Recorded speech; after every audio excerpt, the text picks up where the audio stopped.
Qu'est-ce qu'un point fixe? Un point fixe, c'est un point qui ne bouge pas. Sur un pendule, le point d'accroche du pendule est un point fixe. Qu'en est-il pour une fonction? Une fonction est en quelque sorte une action qui agit sur les nombres en les transformant. Prenons par exemple la fonction définie par l'expression f de x égale x carré. Elle transforme chaque nombre en son carré. Voici sa courbe représentative, c'est-à-dire l'ensemble des points dont l'ordonnée est l'image par la fonction de l'abscisse. Le carré de 0 est 0, le point de coordonnées 0, 0 est sur la courbe. Le carré de 2 est 4, le point de coordonnées 2, 4 est sur la courbe. Nous venons de voir que l'image de 0 par f est 0. Cela correspond à ce point de la courbe. Remarquons que cela signifie que le nombre 0 n'est pas transformé par f. Le nombre 0 reste fixe sous l'action de f. Le nombre 1 également reste fixe sous l'action de f. En effet, le carré de 1 est 1.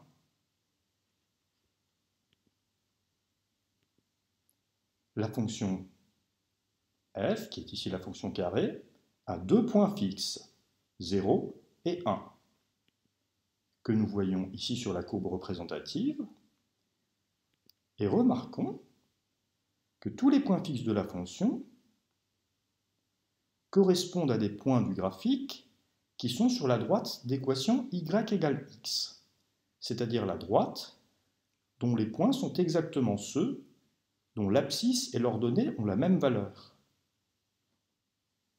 Ainsi, on dit que le nombre a est un point fixe de la fonction f lorsque l'image par f de a est le nombre a lui-même. Une fonction f associant à tout nombre x une image f de x a pour point fixe si le nombre a est transformé en lui-même, ce qu'on note f de a égale a.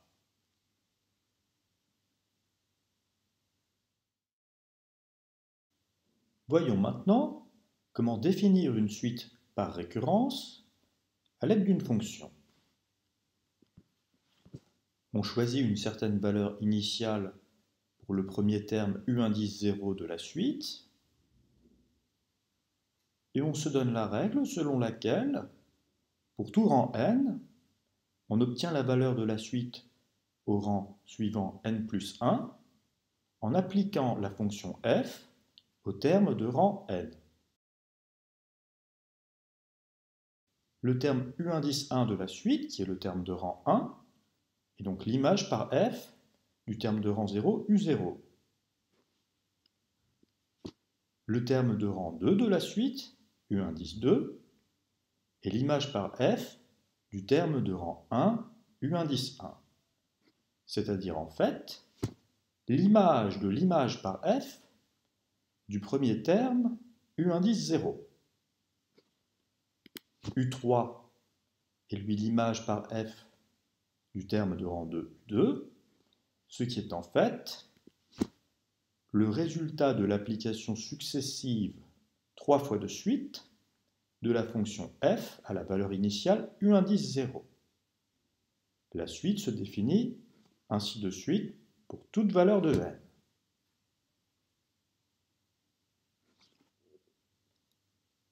Voyons maintenant un algorithme nous permettant de représenter les premiers termes de la suite en utilisant la courbe représentative de la fonction f. On choisit pour l'exemple la fonction f définie par f de x égale x carré. Comme premier terme de la suite, u indice 0 égale 1 demi. Nous avons donc la suite u indice n définie par u indice 0 égale 1 demi Et pour tout n, u indice n plus 1 égale un au carré. Nous avons représenté graphiquement en vert la courbe représentative de la fonction carré et placé à l'abscisse 1/2 le terme de rang 0 de la suite, le terme u0. Le terme u indice 1 est défini comme étant l'image par f de u indice 0. Graphiquement, nous pouvons obtenir sa valeur sur l'axe des ordonnées à cet endroit. Cependant, nous aimerions placer cette valeur, qui est égale à 1/4, sur l'axe des abscisses. Pour cela, nous utilisons la droite d'équation y égale x, et en prenant ce point d'intersection, dont les coordonnées sont pour l'ordonnée u1 et pour l'abscisse également u1, puisque c'est un point de la droite d'équation y égale x, nous obtenons par projection la valeur de u1 qui vaut 1/4 sur l'axe des abscisses. Continuons ce processus. La valeur de u2, qui est l'image par f de u1, s'obtient graphiquement comme ceci. La valeur de u2 est de 1/16. Le point d'intersection ici présent a pour coordonnées u2 en ordonnée et également u2 en abscisse. Par projection, on obtient le terme de rang 2 sur l'axe des abscisses.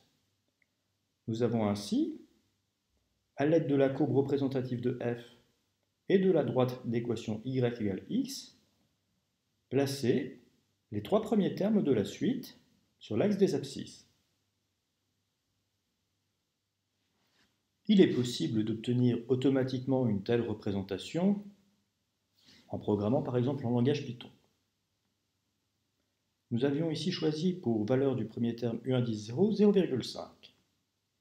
Que se passe-t-il en changeant cette valeur? Passons à 0,6.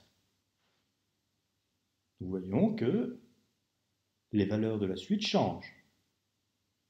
En choisissant pour u indice 0 la valeur 0,7. Nous avons là encore d'autres valeurs pour u indice 0, u indice 1, u indice 2, u indice 3. Et nous avons l'impression que les termes suivants de la suite convergent vers 0. Qu'en est-il pour u indice 0 égale 0,8? Nous avons la même impression. Les termes de la suite semblent converger vers 0. Il en est de même en choisissant u indice 0 égale 0,9.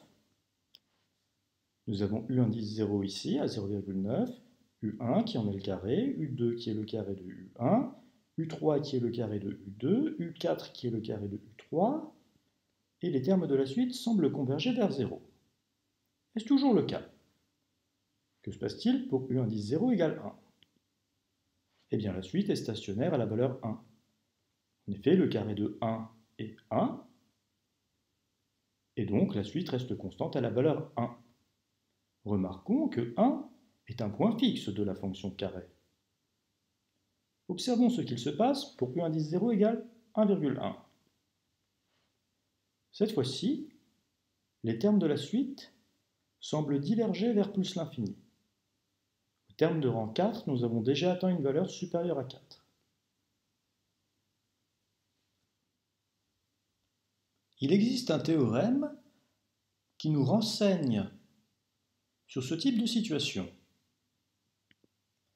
Soit une fonction f définie sur un intervalle i à valeur dans i, c'est-à-dire que toutes les images par f de nombres pris dans i sont également dans i.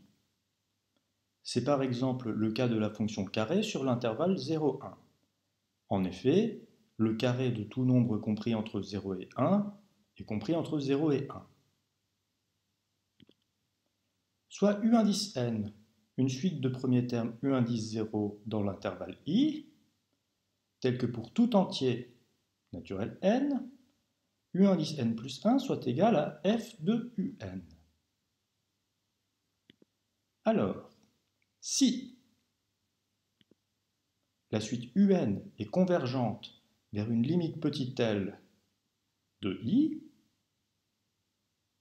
et que f est continu en L, alors L est un point fixe de f, c'est-à-dire que f de L est égal à L. Autrement dit, L est solution de l'équation f de x égale x sur l'intervalle i.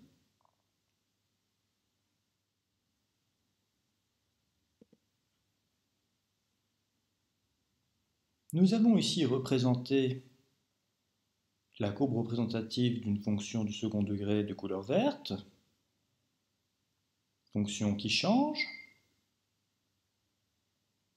et la suite définie par un premier terme u0 et par la relation de récurrence u indice n plus 1 égale f de un. On observe actuellement une convergence vers un point fixe de la fonction.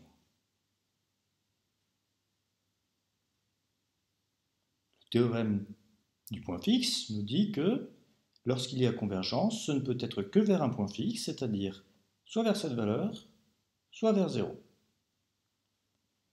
Mais attention, le théorème du point fixe suppose cette convergence. Il peut très bien ne pas y avoir de convergence. Observez le phénomène qui est devant nous. La suite n'est pas convergente. Elle oscille entre deux valeurs.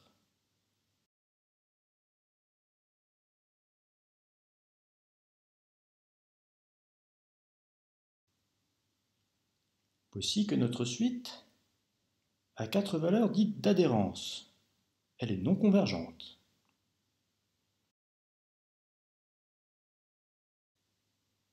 Elle en a maintenant 8, puis 16. Il devient maintenant très difficile de la suivre.